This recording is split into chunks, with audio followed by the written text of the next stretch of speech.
Alors bonjour à tous, je suis Maxime Limard, je suis responsable des commerciaux sédentaires chez Ma Solution Gestion. Aujourd'hui, je suis avec Yann Delporte qui va se charger de la présentation. Je ne sais pas si tu veux te présenter maintenant ou au moment où tu prends la parole, Yann. Bon, Rapidement. je le fais quand je prendrai la parole. Je te laisse pour que ça reste Très fluide. bien, ce sera plus simple. Et du coup, il est de Sage et il va pouvoir vous expliquer un petit peu aujourd'hui le sujet qui est à l'ordre du jour, à savoir le calcul des besoins nets. C'est un sujet qui est très intéressant pour toutes les entreprises du négoce et puis on va dire aussi de petite fabrication à la limite, mais on va être surtout sur besoin du négoce et puis tout ce qui va être commerce. Mais avant de pouvoir commencer ça, je vais vous faire un petit rappel de ce qu'est Ma Solution Gestion et puis surtout du groupe Infragest. Donc on est un groupe qui possède différentes compétences pour pouvoir accompagner les PME parce que c'est un environnement économique qui est de plus en plus complexe avec des besoins un petit peu spéciaux et des solutions fiables et pérennes. Donc c'est pour ça qu'aujourd'hui, Ma Solution Gestion fait partie d'un groupe qui rassemble beaucoup d'entités, à savoir pour du support RH, du e-learning, et puis aussi du support sur l'infrastructure réseau. Donc c'est ce qu'on va pouvoir vous proposer. Donc on apporte un accompagnement réellement complet, que ce soit de la toute petite entreprise jusqu'à la PME et les ETI. Pour zoomer un petit peu plus sur Ma Solution Gestion, nous, on a développé surtout des connecteurs pour les différentes solutions, à savoir pour pouvoir lier des gestions commerciales et puis des comptabilités, par exemple, qui sont pas du même éditeur. On fait aussi du conseil RH, donc on a une hotline sociale qui est assurée par France, qui peut vous aider dans toutes vos démarches RH. On a de la formation en ligne via du e-learning. On fait aussi de la paye externalisée, des robots conversationnels. Donc ça, c'est pour les entreprises qui ont surtout de marketplace et qui cherchent à avoir un robot d'accueil. De la gestion d'entrepôt. Et bon, je suis aussi passé rapidement sur l'infrastructure informatique tout à l'heure. Mais ce qui va aussi nous intéresser aujourd'hui, c'est surtout l'aspect logiciel de gestion et surtout aujourd'hui l'aspect gestion commerciale et gestion de production. Gestion de production, on y reviendra cet après-midi pour une autre présentation. Je fais un petit point rapidement sur nos implantations. On est vraiment basé sur toute la Normandie, l'ouest parisien et puis le centre Val-de-Loire. Donc pour être au plus près de vous et avoir toujours un bureau et un consultant responsable au plus proche de vous s'il faut intervenir. Et bien évidemment, on a aussi toute la partie commerciaux sédentaires dans laquelle je fais partie, qui est là pour répondre à toutes vos demandes. Donc n'hésitez pas si vous avez besoin de nous appeler. Je fais juste un petit point pour aussi rappeler que nous faisons partie de la Top League, donc qui sont les intégrateurs les plus influents de Sage en France. Voilà pour le petit rappel de Ma Solution Gestion. Je vais passer la main à Yann qui va pouvoir du coup se présenter maintenant et puis vous faire la présentation du CBN. Et puis je vous laisse en sa compagnie. Voilà pour toi Yann. Ok. Super. En tout cas, merci. Donc, je m'appelle Yann Delporte, je suis consultant avant-vente chez Sage France, notamment sur les produits de la gamme Sage 100, essentiellement sur la partie gestion commerciale et gestion de production. On va passer une petite heure ensemble, notamment pour parler du calcul des besoins d'achat, qui est une fonction qui vient se coupler à la gestion commerciale et qui va permettre de gérer toute la partie réapprovisionnement au niveau de l'entreprise. Donc, déjà, qu'est-ce que c'est que ce CBA, hein, ce calcul des besoins d'achat? C'est une réponse à des questions que vous devez certainement vous poser au quotidien vis-à-vis de votre stock et surtout de vos achats. C'est notamment qu'est-ce que je dois acheter, parce que certainement que par rapport aux besoins que j'ai moi au niveau de mes commandes clients, au niveau de mes stocks ou stocks mini, j'ai besoin d'acheter en tout cas un certain nombre d'articles. Et surtout, si je dois acheter quelque chose, l'autre question qui se pose derrière, bah, c'est en quelle quantité que je dois les acheter. Je ne vais peut-être pas faire du surstockage au niveau de ces articles-là. Bah, quand je sais ce que je dois acheter et en quelle quantité, il y a une dernière question qui arrive, c'est pour quand que je dois l'acheter, parce que j'ai peut-être pas acheté trop en avance, hein, je suis pas une banque, je vais pas sortir de l'argent comme ça, autant le sortir au bon moment pour acheter ce qu'il me faut. Donc, l'objectif du calcul des besoins d'achat, si vous l'avez bien compris, c'est de vous faire commander au bon moment, d'accord, pour éviter une sortie de trésorerie inutile, pour livrer dans les temps et sans rupture de stock. C'est ce que va apporter le calcul des besoins d'achat. Alors, derrière tout ça, il y a surtout un moteur de calcul, ce qu'on appelle un calcul de besoins net, qui va permettre notamment de faire des propositions d'achat. Comment ça va fonctionner? Notamment, j'ai toujours des besoins. La plupart du temps, ces besoins viennent de mes commandes clients et surtout avec un délai de livraison que moi j'ai accepté vis-à-vis de cette commande. Donc, supposons que moi j'ai une commande client et que je dois la livrer le 10 du mois, j'ai une information, j'ai certainement une quantité. Qu'est-ce qu'il faut que je vérifie derrière? Donc, par rapport au délai de livraison, c'est qu'il faut que je vérifie mon stock. Est-ce que ce produit, je l'ai ou pas chez moi, si je l'ai, ça veut dire que ici, si j'ai un jour de délai de livraison, il faut que je sois sûr de l'avoir le 9 du mois. D'accord. Supposons que je sois ici dans une entreprise qui fait de l'assemblage, donc qui va assembler plusieurs produits ensemble. Si je dois assembler, je dois certainement moins lancer des assemblages, parce que si je ne l'ai pas en stock, il faut que j'assemble. J'ai peut-être un délai d'assemblage, on va dire encore un jour, c'est-à-dire que le 8 du mois, je dois avoir lancé mes ordres d'assemblage pour être sûr de l'avoir le 9 dans le stock et pouvoir livrer le 10 le client. Si j'assemble des composants, il faut que je sois sûr d'avoir le stock de ces composants à disposition. Si je ne l'ai pas, il faut que je passe des commandes fournisseurs. D'accord.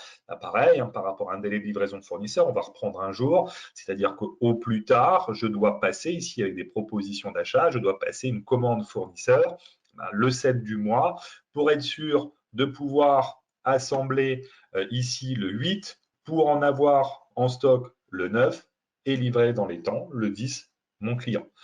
Tout ça, je vais dire, c'est une vision à rebours par rapport à ce délai de ce que je dois faire pour m'assurer une réponse à ce délai et livrer dans les temps mon client. Alors bien sûr, si on n'est que dans du pur négoce, en tout cas le cycle va être plus court, c'est-à-dire que moi j'ai une commande client, d'accord? Est-ce que j'ai le stock du produit que je vends à ce client? Si je ne l'ai pas, il va falloir que je le commande, donc j'ai un délai de livraison. Et si j'en ai pas, j'ai bien sûr aussi le délai de livraison fournisseur à respecter. D'accord. Par exemple, 10 du mois, j'ai un délai de 2 jours, donc il faut que je l'ai en stock le 8 et j'ai un jour de livraison fournisseur. Il faut qu'au plus tard, j'ai commandé le 7. Tout ça aussi, c'est fonctionné. Bien sûr, on prend en compte aussi des informations de stock mini, de jours de commande, de jours de livraison. Le principe de fonctionnement, tout simplement, ça va venir se plugger à la gestion commerciale, notamment dans la gestion commerciale, j'ai des données, j'ai mes articles, mes dépôts, mes tarifs, mes informations de stock. J'ai aussi mes besoins, puisque je saisis mes commandes de vente. Généralement, si j'ai du stock, je vais savoir livrer mon client et le facturer. La plupart du temps, c'est ici où on a une problématique. C'est-à-dire que le jour où je dois préparer ma commande pour la livrer, c'est là où je me rends compte que je n'ai pas le stock. Le calcul des besoins, il va être là, notamment pour prendre toutes ces données, l'injecter dans le moteur de calcul et faire des propositions d'achat. Ces propositions d'achat, moi, j'ai la main dessus, hein, donc je vais les consulter, éventuellement modifier des informations, après les valider et les valider directement en commande d'achat. Je réceptionne, j'ai le stock, je peux livrer, je peux facturer. D'accord? On sait aussi gérer l'aspect prévisionnel parce que dans certains métiers, notamment, j'ai une activité qui est saisonnière, j'ai une activité qui est redondante moi, je sais anticiper et j'ai besoin d'anticiper parce que ce que je commande peut mettre du temps à arriver, etc. Si je l'anticipe pas, je peux mettre en péril mon activité et surtout la livraison dans les temps de mes clients. Ces prévisions, donc, vous verrez, on peut les faire manuellement, mais on peut aussi les générer automatiquement. C'est-à-dire que moi, j'ai un historique de facturation. Je sais ce que j'ai vendu dans les mois précédents à mes clients. Donc, je sais générer une prévision automatiquement par rapport à ça et bien sûr injecter ces informations prévisionnelles dans le calcul des besoins pour adapter mes propositions d'achat et surtout anticiper. Ce qu'on sait faire aussi, c'est que quand je gère du multi-dépôt, je sais aussi faire des propositions de transfert de stock. D'accord? Ça m'évite des sorties de trésorerie. Hein. Le fonctionnement, il est tout simple, c'est-à-dire j'ai plusieurs dépôts. Moi, j'ai un besoin, notamment qui provient du dépôt 1. Je regarde mon état de stock. Sur mon dépôt 1, je n'ai pas ce qu'il faut pour pouvoir livrer mon client, mais j'en ai 10 sur mon dépôt 2, 50 sur mon dépôt 3. On regarde ça, hein, l'un ou l'autre des dépôts peut réapprovisionner le dépôt 1 pour pouvoir livrer. Alors, sauf qu'on va, nous, aller un peu plus loin, on va gérer des priorités de dépôt, c'est-à-dire que j'aurais pu dire, je vais prendre sur le dépôt 3, non, parce que le dépôt 2 est prioritaire pour réapprovisionner le dépôt 1 par rapport au dépôt 3. Hein, une fois que j'ai ça, je vais faire mes transferts de stock, je vais transférer ici le stock, je vais avoir du coup mes 10 unités qui correspondent à mon besoin, je vais pouvoir livrer mon client. Et l'avantage, c'est qu'ici, je n'ai pas fait d'achat. Donc, j'ai évité une sortie de trésorerie. D'accord? On va passer à la démonstration. Donc, comment ça se passe? Donc, je vais démarrer, moi, une gestion commerciale rapidement pour vous montrer notamment que j'ai bien des besoins dans ma gestion commerciale. Donc ici, j'ai ma gestion commerciale, juste le temps qu'elle démarre.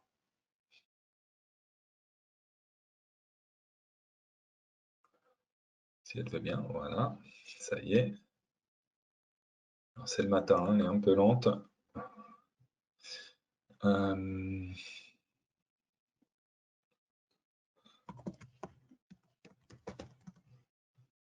Voilà, je suis connecté. Et je vais surtout aller ici dans mes documents de vente. Notamment, je vais aller regarder mes bons de commande. Notamment, j'ai bien des besoins ici. On va juste prendre ça. Ou ici, en plus, je fais une commande donc, de plusieurs articles. Alors, j'ai plusieurs lignes. Pourquoi? Parce que cette commande est cadencée par rapport à des dates de livraison. C'est-à-dire que j'en ai besoin de 10 au mois de mars, 20, ici 15 au mois d'avril, 20 au mois de mai, etc. etc. J'ai bien des besoins ici qui sont cadencés. Ce qui va être pris en compte, notamment par rapport au délai de livraison, c'est bien le délai à la ligne de chacun des articles. Ce n'est pas le délai qui est ici en en-tête de document. On viendra bien prendre en compte les délais ici. On viendra aussi prendre en compte avec le CBA un certain nombre d'informations, notamment au niveau ici, soit des paramètres et des paramètres logistiques avec les délais de livraison, délais de sécurité, tout ça sera pris en compte, notamment si je n'ai pas d'informations au niveau de mes fournisseurs. Et on pourra prendre en compte aussi les informations là les plus fines, c'est-à-dire au niveau des fournisseurs. Donc, je peux avoir plusieurs fournisseurs ici. Et par rapport à ces fournisseurs, je vais avoir éventuellement des informations de colisage, de quantité économique et surtout aussi de délai de réapprovisionnement. Donc, je sais que si je commande chez Bio cet article CBA, ça met 2 jours. D'accord? Toutes ces informations que j'ai ici sont récupérées et utilisées par le CBA. Donc, le CBA c'est un outil qu'on vient connecter à la gestion commerciale. On va retrouver, bien sûr, puisqu'on est sur les mêmes informations de base de données, on va retrouver la base article. Hein, j'ai retrouvé mon article CBA, je n'ai pas eu besoin de le recréer. On va retrouver toutes les informations. On va aussi retrouver ces informations ici de multi-référencement fournisseur. Tout ça provient de la gestion commerciale. Je n'ai rien ressaisi ici. J'ai toutes les informations liées à mon article. Ce qu'on va gérer aussi de façon particulière au niveau du calcul des besoins d'achat et qu'on ne gérera pas dans la partie gestion commerciale, c'est au niveau des fournisseurs. On va venir potentiellement, enfin on donne la possibilité d'aller détailler de l'information. Notamment, je prends mon fournisseur bio, donc bien sûr toutes ces informations-là qui sont ici sur cette fiche signalétique viennent de la gestion commerciale, mais j'ai deux onglets, Réapro et Calendrier, qui sont là uniquement liés à la partie CBA. C'est-à-dire que si je le souhaite, je peux venir mettre des informations supplémentaires qui vont aider le calcul des besoins à être encore plus performant, encore plus pertinent. Alors, on n'est pas obligé de le faire sur tous les fournisseurs, mais je pense que quand on a un fournisseur critique ou important, c'est intéressant de venir détailler ces informations. Notamment, je vais pouvoir ici mettre l'information que j'ai un montant minimum d'achat. Supposons que ce fournisseur bio, si je dépasse ces 1 500 €, il me fait grâce des frais de port. Ça peut être intéressant, c'est des frais en moins sur mes achats. D'accord? Donc, si je le sais, moi, au moment de passer la commande, ça va peut-être m'aider, parce que si je suis à 1400, peut-être faire quelque chose pour passer ces 1500. Et pareil, ce fournisseur peut être aussi avec des contextes particuliers au niveau des jours de commande, des jours de livraison. Jour de commande, moi, je sais que le lundi, mardi, mercredi, l'ADV est présente, le reste de la semaine, elle n'est pas là. D'accord? C'est-à-dire qu'il n'y a personne qui saisit de commande chez eux le jeudi, vendredi, voire samedi, dimanche. Donc, ça peut être embêtant. Moi, il faut que ma commande, elle arrive chez le fournisseur, du coup, un lundi, un mardi ou un mercredi, pour qu'elle soit traitée le plus rapidement possible. D'accord? Et que je n'ajoute pas de délai à tout ça. Et puis surtout, ce fournisseur, moi, je vais lui demander une date de livraison. Supposons que ce fournisseur bio, il fait des tournées et que moi, la livraison chez moi, c'est que le mercredi dans ces tournées. Si je le sais, je peux le noter. C'est-à-dire que si j'ai un besoin un mardi, il ne faut pas que je lui envoie une commande le lundi de mon besoin, sinon je l'aurai que le mercredi. J'ai déjà un jour de décalage par rapport à mon besoin. Donc tout ça va permettre au calcul des besoins de s'adapter. Et dernière chose qu'on va pouvoir venir mettre en place, c'est ce type d'information. Moi, mon fournisseur bio, je sais qu'au mois d'août, il est fermé. C'est-à-dire que je ne vais pas pouvoir lui passer de commande ni être livré sur cette période du mois d'août. Donc, le calcul des besoins va savoir anticiper et me proposer éventuellement, sur la dernière semaine de juillet, de commander ce que je vais avoir besoin au mois d'août. Surtout si c'est un fournisseur qui est important pour moi, ça peut être intéressant en tout cas de paramétrer. Alors, une fois que j'ai tout ça, ici, j'ai ma fonction, et c'est celle qui va être la plus intéressante, du calcul des besoins. C'est-à-dire que ici, j'ai mon moteur de calcul que je vais pouvoir lancer, les résultats du calcul, mes achats, mes propositions de lancement d'assemblage, mes propositions de transfert de stock qui vont être ici. D'accord? Alors, avant de lancer un calcul des besoins, je vais pouvoir aussi éventuellement paramétrer des prévisions. Ça, c'est un atout, puisque avec la gestion commerciale, ce n'est pas possible, en tout cas sur des articles de pur négoce. La partie prévision, qu'est-ce que c'est? Notamment, moi, j'ai des prévisions ici, notamment j'ai mes prévisions de vente bijoux or, avec un code prévision, avec un mode de gestion. Donc là, ça va être des prévisions mensuelles, donc sur les 12 prochains mois. Et je vais pouvoir détailler ici mes prévisions. Voilà tous les articles qui sont dans ma prévision. Voilà les quantités que j'estime, moi, vendre dans les 12 prochains mois. Notamment, c'est intéressant quand j'ai une activité saisonnière, quand j'ai des fournisseurs qui ont des délais de livraison qui peuvent être assez conséquents, de pouvoir anticiper. Parce que s'il me faut plus de 2-3 semaines pour commander, c'est déjà quasiment un mois. Donc, c'est-à-dire qu'il faut que j'anticipe moi mes commandes un mois avant. Moi, si j'ai une vision qui est assez claire comme ça de ce que je vais notamment pouvoir vendre, je vais pouvoir l'intégrer au calcul des besoins. Même si j'ai pas encore la commande ferme du client, j'ai cette anticipation qui peut être faite au travers des prévisions. Donc les prévisions, je peux les créer manuellement en venant ajouter moi-même les articles et les quantités sur les 12 prochains mois.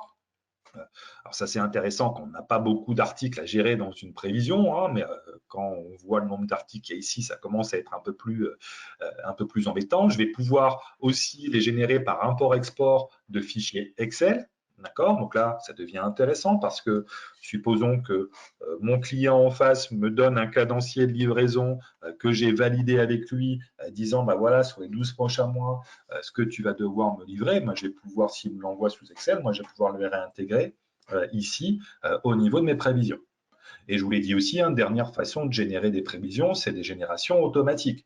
C'est-à-dire que je vais avoir ici la possibilité, par exemple, de choisir une famille d'articles, où j'aurais pu aussi mettre les articles moi-même, et ici, par rapport à cette famille d'articles, de générer une prévision. C'est-à-dire que je vais aller regarder sur les 12 derniers mois ce qui a été vendu, donc à partir d'aujourd'hui et les 12 derniers mois en arrière. Je vais projeter sur les 12 prochains mois, avec potentiellement aussi, parce qu'une prévision, je dois peut-être l'adapter d'une année sur l'autre, et notamment la période Covid, je pense que ça, si on avait pu l'anticiper, on aurait peut-être minoré cette prévision, mais c'est ce qu'on peut faire aussi ici avec ce coefficient de pondération.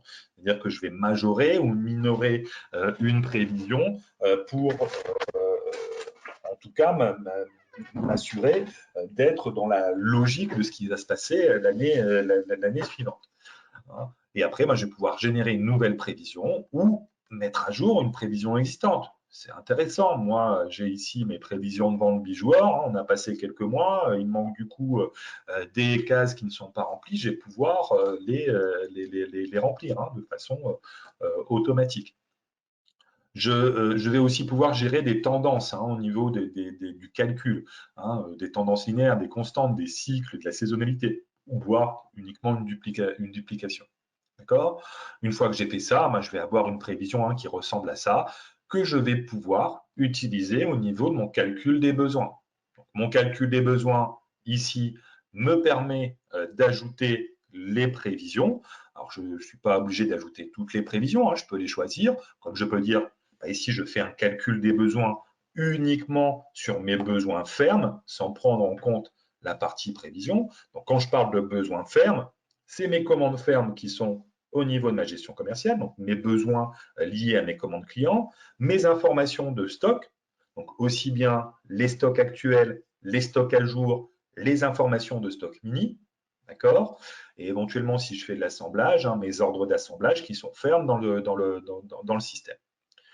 Et mon calcul des besoins, je vais pouvoir ici le lancer. Alors, moi, j'ai un petit message. Malheureusement, il s'affiche sur mon second écran qui me dit que le calcul de besoins est déjà terminé. C'est un calcul des besoins qui est très rapide. Je peux le lancer plusieurs fois dans la journée, même sur des gros volumes de données, des gros volumes aussi de documents clients. Ne vous inquiétez pas, au maximum, sur en tout cas, ce qui est constaté actuellement sur des gros volumes de données, on est à 10 minutes au maximum. Donc, ça peut se relancer plusieurs fois dans la journée.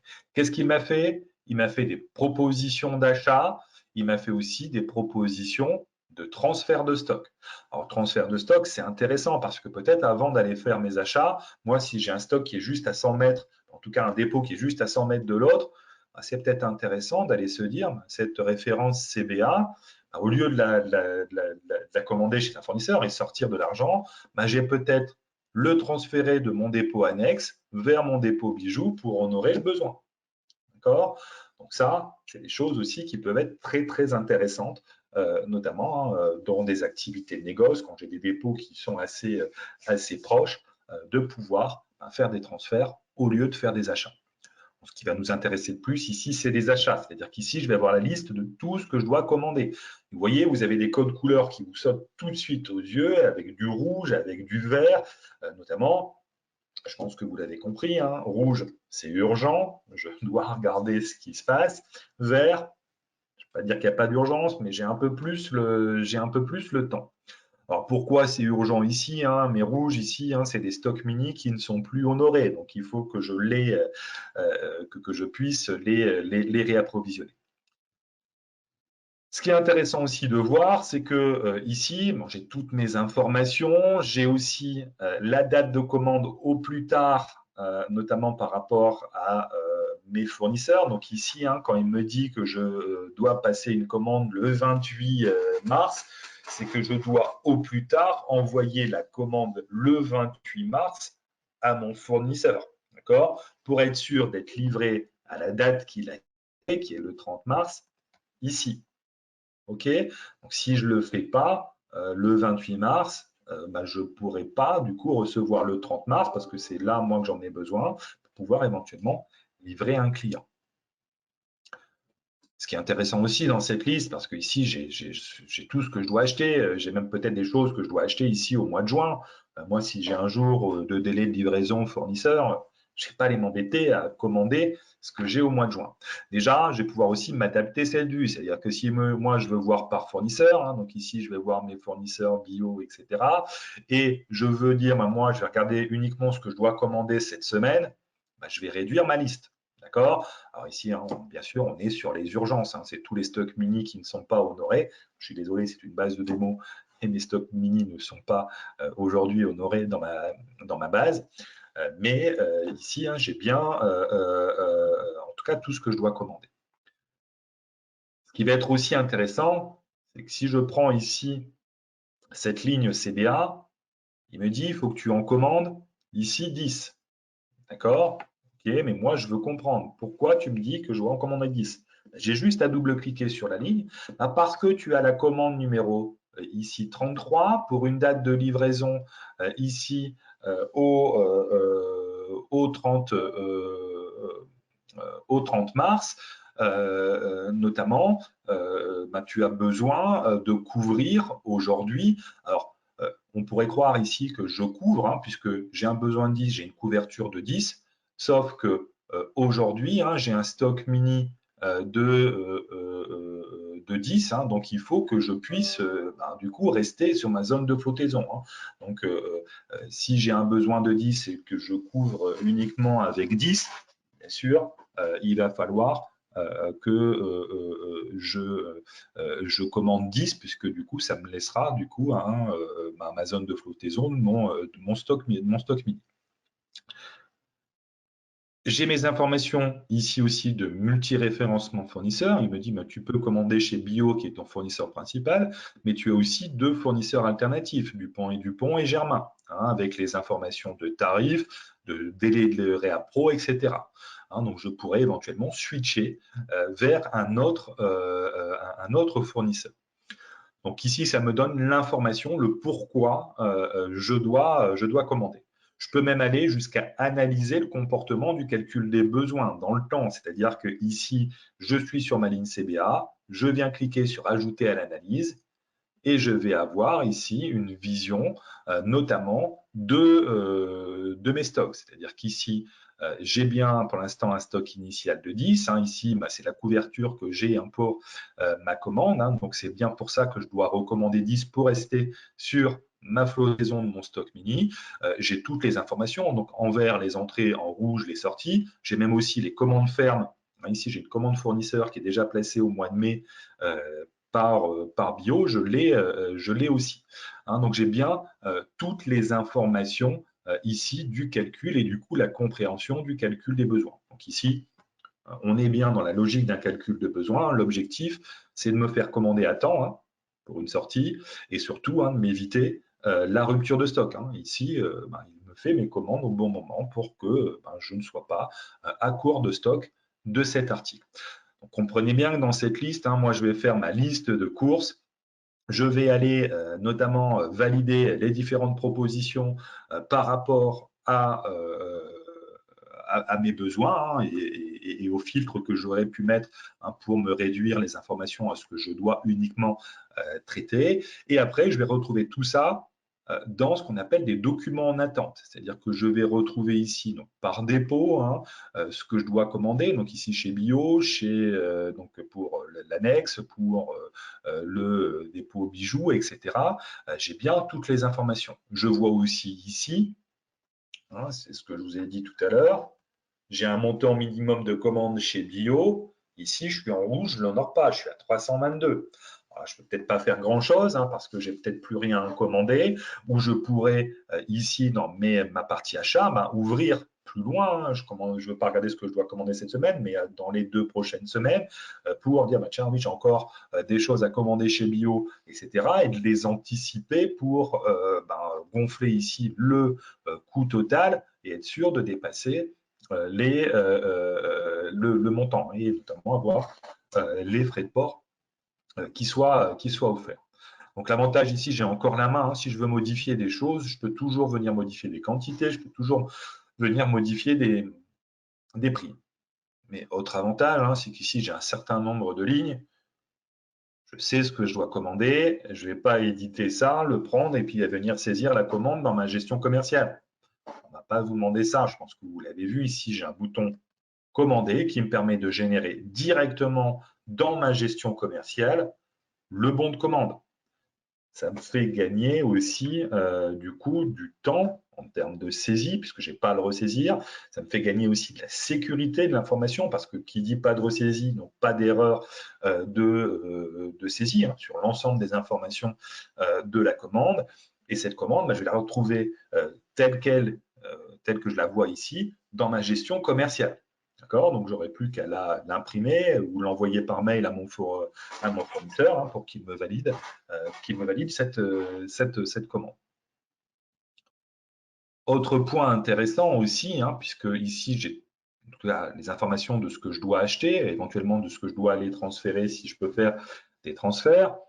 Et moi, en tant que responsable des achats, j'ai peut-être envie et besoin d'avoir une vue globale de ce qui se passe.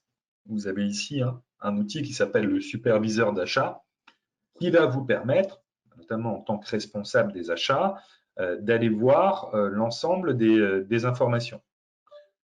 Donc, j'ai ici notamment mes informations des articles qui sont en cours de commande, les familles aussi qui sont en cours de commande, les fournisseurs avec lesquels je travaille, les bons de commande fournisseurs en cours, avec visuellement ici de l'information. Ici, c'est une commande qui est en alerte parce que je vais la réceptionner dans les 7 prochains jours. Ici, elle est en retard. Oui, elle devait être livrée au mois de juin. Je ne l'ai toujours pas eu, mais je peux appeler le fournisseur et intervenir directement sur cette commande et venir éventuellement changer ici la date de livraison, donc soit en en-tête, soit au niveau des lignes. Après, j'ai des informations, notamment commande par commande, fournisseur par fournisseur, mes alertes, mes retards, les articles qui tournent, et surtout un calendrier ici des livraisons fournisseurs. Je veux voir ce qui va être livré ici le 4 mai. Je vois qu'il y a 2 commandes, hein, pour ces articles-là qui vont être livrés le 4 mai. Donc, j'ai aussi des informations ici, hein, dans un calendrier de ce qui va m'être livré dans les prochains mois. D'accord? Donc, voilà en tout cas aujourd'hui le fonctionnement et ce que vous permet de faire le calcul des besoins d'achat. Donc j'en ai fini pour la démonstration sur ce calcul des besoins d'achat, notamment au niveau de l'outil. Hein. Ce qu'il faut savoir, c'est que si je compare par rapport à ce que me propose aujourd'hui la gestion commerciale et cette option calcul des besoins d'achat, vous voyez tout de suite que je peux faire beaucoup plus de choses. C'est-à-dire que, notamment, hein, la prise en charge, si je gère des assemblages de multiniveaux de nomenclature, je l'ai avec le calcul des besoins d'achat, je ne l'ai pas avec la gestion commerciale. La gestion des prévisions d'articles, notamment sur la partie négoce, je l'ai en calcul des besoins d'achat, je ne l'ai pas en gestion commerciale. Le planning des livraisons qu'on vient de voir, je ne l'ai pas non plus en gestion commerciale. Et pareil, toutes les analyses graphiques des achats, des stocks à terme, etc., j'ai tout ça directement dans l'outil CBA. Si je voulais enfin, en tout cas dans la gestion commerciale, il faudrait que je fasse du reporting, hein, donc avec Sage BI Reporting. Donc, qu'est-ce que ça va vous apporter, cette option calcul des besoins d'achat?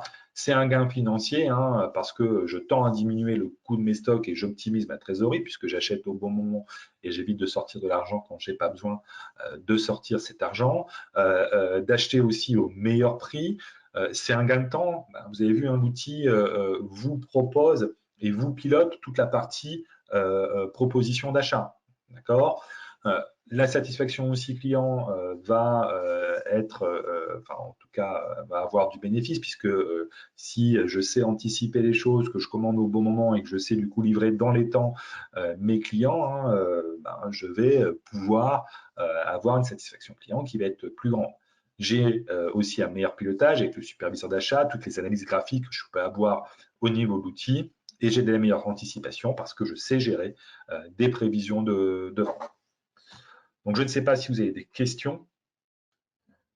Donc voilà, enfin, l'objectif en tout cas de cet outil, hein, c'est vraiment vous aider sur cette partie réapprovisionnement, en sachant que à l'heure actuelle et surtout avec cette crise liée au Covid, hein, on a pas mal aujourd'hui de clients qui sont intéressés parce que aujourd'hui les délais de livraison sont tellement, je dirais, hypothétiques au niveau de la plupart des fournisseurs et sur certains produits que du coup, pouvoir avoir ce genre d'outils, pouvoir anticiper aussi, permet d'éviter, hein, de se retrouver le bec dans l'eau voilà, quand on a une grosse rupture de livraison fournisseur et de se dire, tiens, voilà, je ne peux pas livrer mes clients. Si j'ai réussi, en tout cas, je réussis à anticiper les choses, ça peut me permettre aussi de m'en sortir. OK? Je vais peut-être juste reprendre la main du coup, Yann, pour remettre nos contacts, Je te si redonne la tu veux main. bien. Et puis après, on va clôturer ce websem. Hop, voilà. Donc si bon, vous avez pu poser vos questions, il y en avait pas forcément. Si vraiment vous avez besoin d'autres questions, autre chose, un conseil ou si vous avez une question beaucoup plus technique, n'hésitez pas, qui peut revenir un petit peu après. Je vous ai mis le numéro du service commercial, donc c'est 09 71 16 19 88, le choix 1. Et vous avez chacun de vos interlocuteurs habituels pour pouvoir poser vos questions, sinon n'importe lequel d'entre nous pourra y répondre. Donc n'hésitez pas, si vous reconnaissez votre commercial d'habitude, vous n'hésitez pas à lui envoyer un petit mail ou à l'appeler à ce numéro, et puis on sera disponible pour répondre à vos questions. Donc voilà, je vous remercie en tout cas d'y avoir assisté. Je te remercie Yann d'avoir fait la présentation, Donc, de et puis rien. je vous souhaite une bonne journée à tous. Au revoir.